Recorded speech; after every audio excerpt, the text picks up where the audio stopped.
Sir வணக்கம் sir. வணக்கம் marshal. இந்த பீகார் தேர்தல் முடிவுகளுக்கு பிறகு பாஜகவின் பார்வை தமிழ்நாடு பக்கம் திரும்பி இருக்கு. கூட்டணிகள் எதிரணிகளை ஒருங்கிணைக்கிற முயற்சி ஈடுபடுறாங்க. என்ன பிளான் இருக்கு இப்போ பிஜேபி? 2 தாமரைக்கு 2 ரெட்டலைக்கு ஒரு தாமரை வாங்கணும். 11.4 விழுக்காடு அண்ணாமலை எடுத்து வச்ச வாக்குக்குரிய சீட்டு வாங்கணும். அண்ணாமலை இதைத்தான் கொடுத்திருந்தார் பிஎம் ஆபீஸ்ல. இன்னைக்கு அண்ணாமலைக்கு பெரிய முக்கியத்துவத்தை கொடுக்குறாருன்னா அந்த சீட்டை வாங்கி தீரணுங்கிறதுல மோடி இருக்கிறார். மோடிக்கு பல பிளான்ஸ் இருக்கு அண்ணாமலை மையமா வச்சு. இது நடக்கிற கதையா சார்? எடப்பாடி பழனிசாமி தருவாரா? எடப்பாடி பழனிசாமி வித்தகர் கில்லாடி, கார்டர் நட்டு கிராக் கவுண்டர் பண்ணுவாரு. எதிர் எடப்பாடி ஆர் எலெக்ஷன். அவர் கலைஞர் புரட்சி தலைவி முத்தமிழறிஞர் மாதிரி தலைவராக முயற்சி பண்றாருன்னா நான் சொன்னேன். உண்மைதான், நான் குறிச்சு மதிப்பிடல. எந்த ஒரு பார்கெனிங்ல ஒரு ரஃப் அண்ட் டஃபான ஆளு தான் அவர். பெரிய ஆளு, பிடிச்சதை விட மாட்டாருங்கிறது நான் தானங்க முதல்ல சொன்னேன். அப்ப அத்தனை கூட்டமும் டங்குன்னு இன்னைக்கு ஆடிட்டு இருக்கக்கூடிய கூட்டமும் அவர் சசிகலா வந்தது காலில் விழுந்துருவார். அதிகாரத்துக்கு தான் ஏன் சசிகலா காலில் விழுந்தாரு? அதிகாரமே அவர் கையில வந்து முறை எதுக்கே விழ போறாரு? இன்னைக்குள்ள modern politics, accumulating power, amazing வெல்த்ங்கிற மாடர்ன் பொலிட்டிக்ஸ், அவர் கையில அதிகாரம் வந்து முறை ஏயா சசிகலா பின்னாடி போறாருன்னு அவரை பற்றி தெளிவா சொன்னது நான் தான். இன்னும் மோடியை ஏமாத்திருவாருங்கிறதெல்லாம் நான் மாஸ்டர் ஆட்டா பிச்சிங்னு சன் பியூஸ் குணா நிகழ்ச்சியிலே சொன்ன இன்னும் ரெக்கார்டு இருக்குது. இப்பவும் நாங்க அலர்ட்டா தான் இருக்கோம்.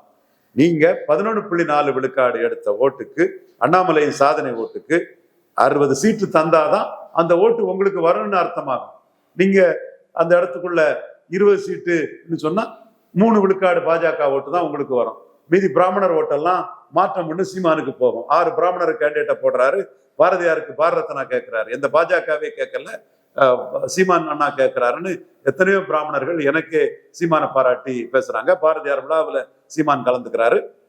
அடுத்தபடியா இந்து நாடார்கள் தாழ கிடப்பாரை தற்காப்பதே தர்மங்கிற அந்த புள்ளியில மோடி பிஎம் ஓட்டு போட்ட இந்து நாடார்கள் சீமானுக்கு ஓட்டு போட தயாரா இருக்கிறாங்க. ஐயா எடப்பாடி பழனிசாமி அவர்கள் பசுமன் ஐயா முத்துராமலிங்க தேவருக்கு பாரத்னா கேட்டாரு. வரவேற்கிறேன், வாழ்த்துகிறேன். ஏன் இந்துக்களின் தந்தை தாண்டிங்க நாடாருக்கு கேட்கல? இவர் என்ன நாடாரை ஏமாளின்னு நினைக்கிறாரான்னு கொங்கு மண்டலத்துல நாடார்களே இந்த தடவை வரட்டும், அவரை பார்த்துக்கலாங்கிற எண்ண ஓட்டத்துல இருக்கிறாங்க. மோடிக்கு வாக்களித்த இந்து நாடார்கள் வாக்குல ஒரு கணிசமான பகுதி சீமானுக்கு போக வாய்ப்பு இருக்குது. பிராமணர்கள் வாக்கு அப்படி இருக்குது. முக்குலத்தோர் வாக்குகள் சீமானுக்கு ஸ்டாலினுக்கு போறதுக்கான சாத்தியக்கூறுகள் இங்க உருவாகுது. சோ இதெல்லாம் தடுக்கணும்னா 11.4 விழுக்காடு அந்த வாக்குக்கு உரிய சீட்டை கொடுத்து பாஜகவுக்கு இங்க முக்கியத்துவம் இருக்குது. பாஜக பெரிய சக்தின்னு எடப்பாடி காட்டணும். என்ன செய்ய போறாருங்கிறத பொறுத்திருந்து பார்ப்போம். இப்ப கூட்டணி பொறுத்த வரைக்கும் இப்ப பிஜேபி தாவேகாவுக்குள்ள கூப்பிடணும்ன்றது குறியா இருக்கா? பிஜேபி அதை இப்ப விட்டுட்டாங்க. எஸ்ஐஆருக்கு எதிரெல்லாம் காட்டும் போது அவங்களுக்கு என்ன தெரியுதுன்னா, ஜனநாயகம் படம் புறக்கணிப்பு தமிழ் தேசியர்களும் கிறிஸ்தவ முஸ்லிம்களும் சமூக வலைத்தளங்கள்ல சொல்லிட்டு இருக்காங்க. விஜய் மேல ஒரு சந்தேகம் வந்துச்சு. அப்போ நான் பாஜகவோட சேர மாட்டேங்கிறத ஜனநாயக படம் வரத விஜய் அதை எஸ்டாப்ளிஷ் பண்ணி தான் தீரணும். அதைத்தான் அவர் எஸ்டாப்ளிஷ் பண்ணுவார்.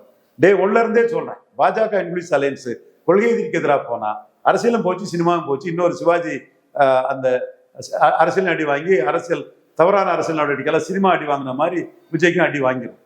அதனால அவர் அங்க அதுக்குள்ள பாஜக முயற்சி பண்ணாலும் போவார்னு நான் கருதல. ஆனா பாஜக எஃப்ஐஆர் ஸ்டாலின் போடல. அது ராகுல் காந்தி தலையீட்டுல ஸ்டாலின் எஃப்ஐஆர்ல விஜய் பேரை போடல. சிபிஐ எஃப்ஐஆர் எப்படி வருதுன்னு பார்ப்போம்.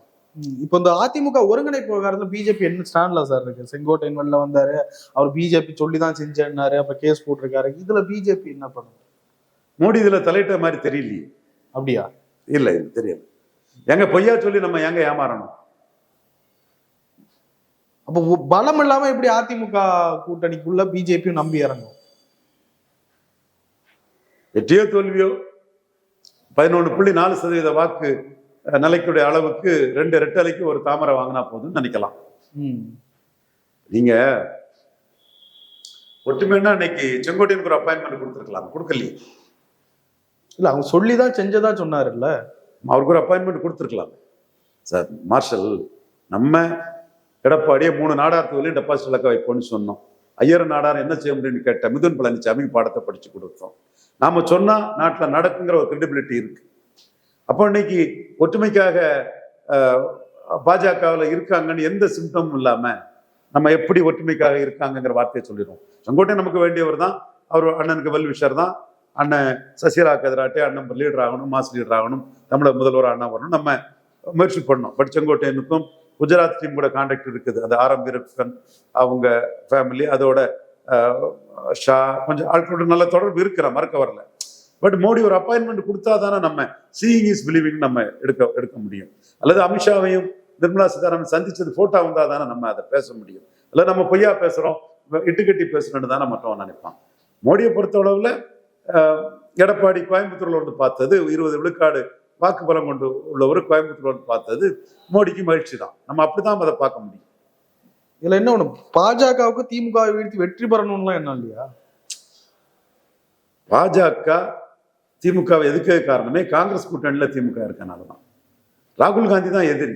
அதனாலதானே நம்ம 2021 மோடிஜி இங்கிலீஷ் அலையன்ஸ்ல சசிகலா அம்மையார் வர முடியாதுன்னு எவ்வளவு பெரிய ஜாம்பவான்கள் நம்மெல்லாம் பாராட்டக்கூடிய ஐயா குருமூர்த்தி, எமர்ஜென்சி ஹீரோ, இல்ல கணேசன்ஜி, ஹெச் ராஜா, எத்தனை பேரை மீறி நம்ம கருத்து மோடிட்டு எடுப்பட்டோம்னா மோடி வந்து காங்கிரஸ் தான் எதிரியா பார்ப்பாரு. சொல்லிட்டார பாரசைட் காங்கிரஸ், ஒட்டுண்ணி காங்கிரஸ் கிட்ட கூட்டணி கட்சிகள் எல்லாம் கவனமா இருங்கன்ட்டாரு. அப்போ ஸ்டாலினுக்கு சேர்த்தாரு அதை சொல்றாரு. நமக்கு தமிழ்நாட்டு சென்றிக்கா அரசியல் பண்ணோம்னா அண்ணாமலை ஸ்டாலினை தான் அரசியல் பண்ண முடியும், நயினார் ஸ்டாலினை தான் பேச முடியும். தமிழிசை அம்மையார் இது ஊடகத்துல வரணும்னா ஸ்டாலின் ஏதாவது பேசிதான் வர முடியும். மோடி என்ன சொல்றாரு, காங்கிரஸ் ஒட்டுண்ணி, மற்ற மதசார்பற்ற கட்சிகள் சரத்பவார், தேஜஸ்வி யாதவ், அகிலேஷ் யாதவ், ஸ்டாலின் எல்லாம் காங்கிரஸ் கிட்ட கவனமா இருங்கன்னு தானே சொல்றாரு. அவரு பிரைம் மினிஸ்டர், காங்கிரஸ் எதிரி, அதுக்கு தக்கன அவர் அரசியல் பேசுவாங்க. இங்க உள்ளூர் அரசியல் ஸ்டாலினுக்கு எதிராக பேசுவாங்க. இதெல்லாம் இயற்கை, இதெல்லாம் ஒரு சூழ்நிலை தக்கன லோக்கலா பேசிக்கிறது தானே மார்ஷல். நமக்கு தெரியும் அந்த நுணுக்கம். அதனாலதான் சசிகலா விஷயத்துல எல்லாரையும் மீறி நாம ஜெயித்தோம். இல்ல கூட்டணியை பலப்படுத்தணும்ன்ற அந்த பிளான்லயும் பாஜக இறங்கலையா? எனக்கு ஒண்ணும் இல்லாம நான் ஒண்ணும் இல்லாம போயிட்டு கூட்டணி பலப்படுத்தி எனக்கு என்னங்க லாபம்? ஏன் லாபம் என்னங்கன்னு தாங்க பார்ப்பாங்க. இதுவரை இருந்த பாஜகவின் நிலைப்பாடு வேற, இனிமேல் இருக்க நிலைப்பாடு வேற. சோ அண்ணாமலை அதுக்கு ரிவோல்ட் பண்ணிட்டாருன்னா எல்லாமே போச்சு. அண்ணாமலை ரிவோல்ட் பண்ணிட்டாருன்னா, அண்ணாமலை ஆர்மி களத்துக்குள்ள வந்து அடிச்சுட்டாங்கன்னா, 2-1 சீட்டு கொடுக்கலன்னா எல்லாமே போச்சு. அண்ணாமலை ஆர்மி எப்படி விடுவான்? பாஜகக்குரிய சீட்டு கொடுக்கலன்னா அவன் சமூக வலைத்தளத்தில் அடி பின்னிட மாட்டான். நீங்க 11.4 விழுக்காடுக்குள்ள சீட்டை கொடுக்கலன்னா பாண்டியே இப்போ ஓட விட்டாங்க அந்த கூட்டம். அப்ப நீங்க 20 சீட்டுன்னு சொன்னதுக்கு அப்போ அவன் என்ன சொல்லுவான்? அந்த ஓட்டே உங்களுக்கு பாஜக மூலமா 3% தான் வரும், மற்ற ஓட்டெல்லாம் சீமான் அண்ணாவுக்கு போயிடும்னு அவனே அடிக்க வாய்ப்பு உண்டுல்ல. அப்ப இன்னைக்கு பாஜகவுக்கு முக்கியம் 60 சீட்டு வாங்குறதா முக்கியம்.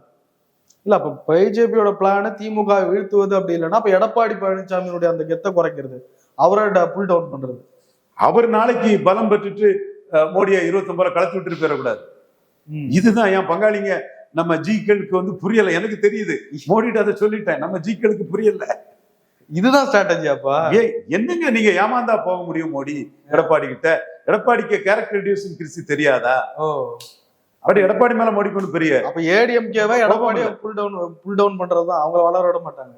எங்க பலம் காட்டி விட்டுக்கிட்டு விஜய்க்கும் கொஞ்சம் அதிக சீட்டு கூட்ட விட்டுட்டா தோத்து போன பிறகு 20 எம்பி சீட்டு ராகுல் காந்தி கொடுக்கும்னு டங்குன்னு ஜன்பாத்து முன்னாடி விஜயும் ஆடுவாரு, எடப்பாடி 4 யூடியூபரை கூட்டிட்டு போய் ஆடுவாரு. எப்படிங்க மோடி ஏமாந்து நிற்க முடியும்? ஓபிஎஸ் டிடி விஜயநகரன் இவங்களை பத்திய நிலைப்பாடு கூட்டணிக்குள்ள அவங்க நிலைப்பாடு தான். அவங்க என்டிஏ விட்டு வெளியே போயிட்டாங்களா? அவங்க இனி அவங்களை உள்ள சேர்க்கறதுக்கான முயற்சி இருக்காதா? ரிமோட் சான்ஸ் தான் நான் பாக்குறேன். எனக்கு ஒன்றும் டிசம்பர்ல வருது அதுல வரும்னு சொல்ல வேறு கரடி விட்டு தெரிஞ்சாங்க, உருட்டிட்டு தெரிஞ்சாங்க. உருட்டுன்னு எனக்கு தெரியும். டிசம்பர்ல திரும்ப கொண்டு வர்றதுக்கா செப்டம்பர்ல வெளியேற்றணும்? வெளியேறினாங்க, நடவடிக்கையால வெளியேறினாங்க. 4 மாசத்துக்கு முன்னாடி ஏன் வெளியேற்றணும், 4 மாசம் பிறகு ஏன் கொண்டு வரணும்? சும்மா டிசம்பர்ல எல்லாம் உருட்டுற வேலை தான். அவங்கள பொறுத்தவரை என்டிஏக்குள்ள இல்லைன்னு தான் நான் கணக்கு போடுறேன். அதுக்கு வேற பின்னணி இருக்குங்க.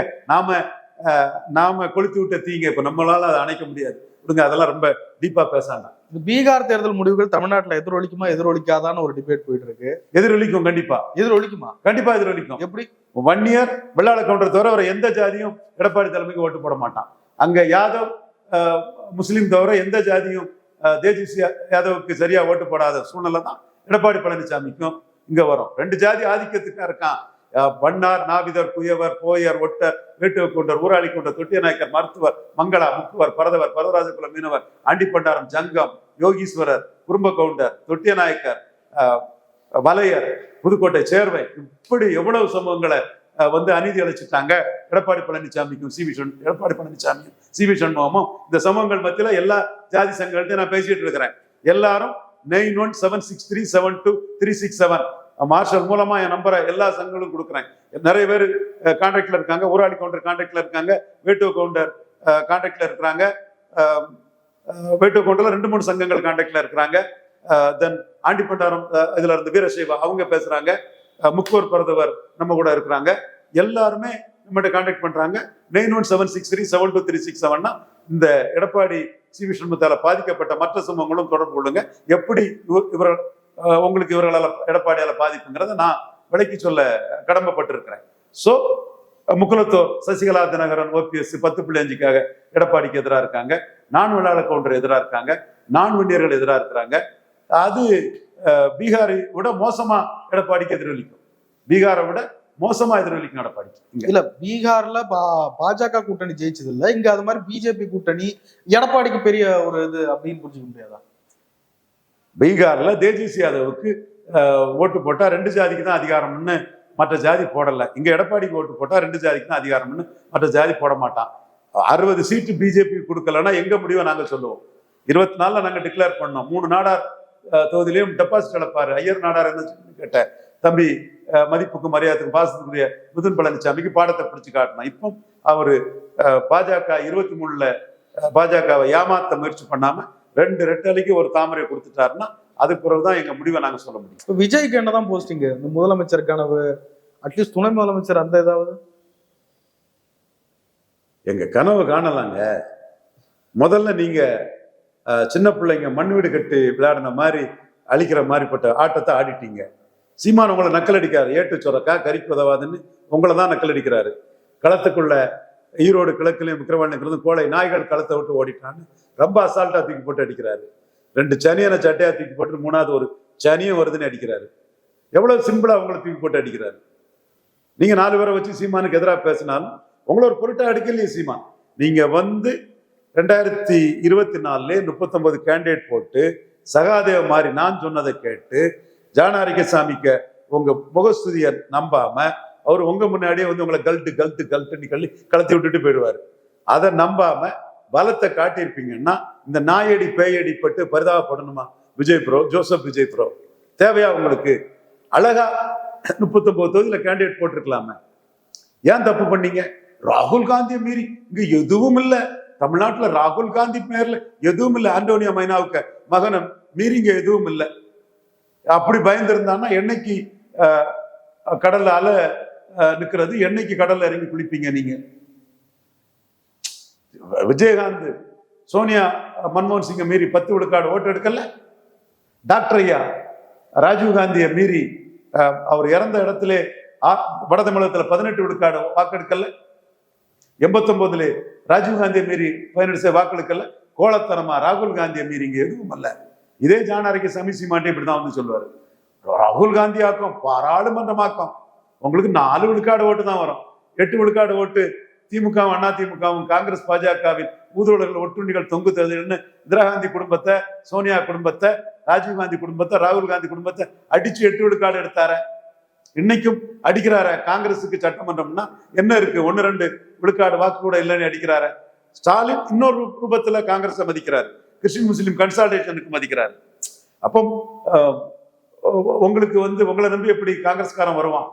நீங்க தைரியமா நான் சொன்னதை சகதேவன் சொன்னதை நம்பி 24ல ஓட்டு எடுத்திருக்கோம். ஓட்டு எடுக்காத உங்களுக்கு என்ன ஓட்டர் கெப்பாசிட்டி இருக்குது?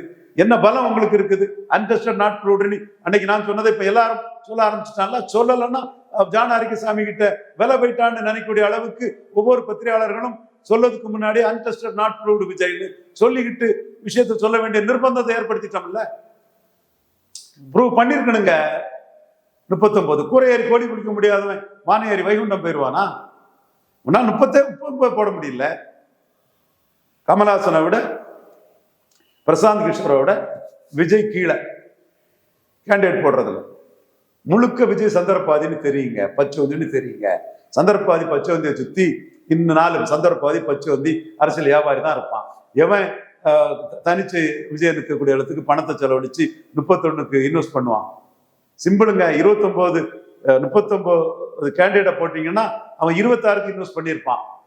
அரசியல்னா வியாபாரம் தான். நீங்களே வியாபாரி, நீங்களே பச்சுவந்தி, அப்ப மற்றவன் மட்டும் உங்களுக்காக தியாகம் பண்ண வந்துருவானோ, மற்றவனும் உங்களை வச்சு என்ன வியாபாரம் நடக்கும்னு நினைப்பான். ராஜ்மோகன் உங்க பாப்புலாரிட்டியை வச்சு தனக்கு என்ன டிவி பாப்புலாரிட்டி கிடைக்கும்னு நினைப்பாப்புல. நிறைய விஷயங்களை போய் நன்றி சார்.